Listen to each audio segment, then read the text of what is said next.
Theo Walcott opens the scoring shortly before halftime following a fine through ball from man of the match Ross Barkley before a 20-year-old Raheem Sterling, 3 months on from leaving Liverpool behind for Manchester City, seals victory with his second international goal 5 minutes from time. Almost 3 years have passed since that rather forgettable Friday night at the National Stadium, but for Sterling it marks the last time he was able to find the net for the Three Lions.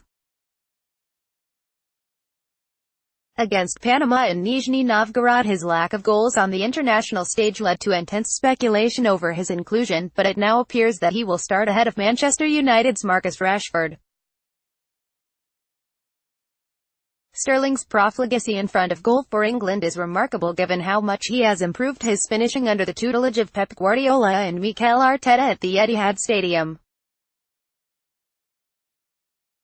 A return of 23 goals in 46 appearances for City last season was by far the best of his still fledgling career, and yet still he has been unable to replicate such form for the national team, though his failure to convert a low cross from 5 yards in the early stages of Monday's win over Tunisia should soon be forgotten given that an offside flag would have ruled it out regardless. It provided a rare example in recent months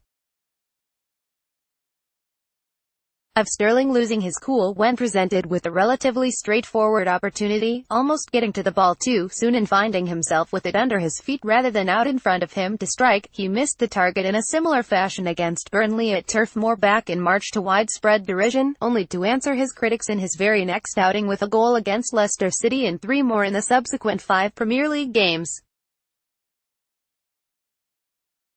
Southgate will be hopeful that he can respond in a similar fashion as England plot their route through the tournament, particularly given the faith he has shown in the forward. Even if he does not find the net in Russia, though, it is far too simple to measure Sterling's impact on this current England team just in goals. Though there is no doubt his return should be better than it is after 39 appearances in an England squad packed with pacey attacking players, he remains their trump card. Sometimes we judge him about he missed that goal, he missed again that shot, but the amount of actions he creates, the assists, he creates fouls, penalties, because he's so fast and quick, sometimes he is unstoppable in those situations. Guardiola said of Sterling in April, and the most magnificent thing is he is 23 years old, so he is still focused, keeping the desire to get better, as a player. His understanding of the game is global. He's a guy who can create inside, make a movement outside, dribbling, runs in behind. Only Sterling and Rashford have the ability to commit defenders on a regular basis, and while many of England's opportunities in the opening moments against Tunisia came via passing moves between the lines, at some stage Southgate is going to require his team to be more direct with the ball at their feet. When that time comes, Sterling must stand up. During England's second-half meltdown in Volgograd, Sterling was singled out for his lack of penetration, unable to produce the moment of magic when those around him were visibly shaken by the sudden nature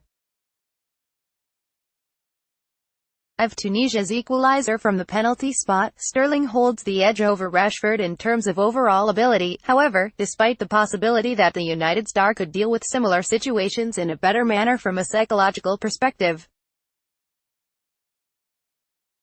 Sterling has had his fair share of knocks in the build-up to the tournament and shown great resolve to, at least on the surface, not allow them to affect him. The key now is to continue with that attitude as he looks to rediscover his match-winning touch, whether in front of goal or not.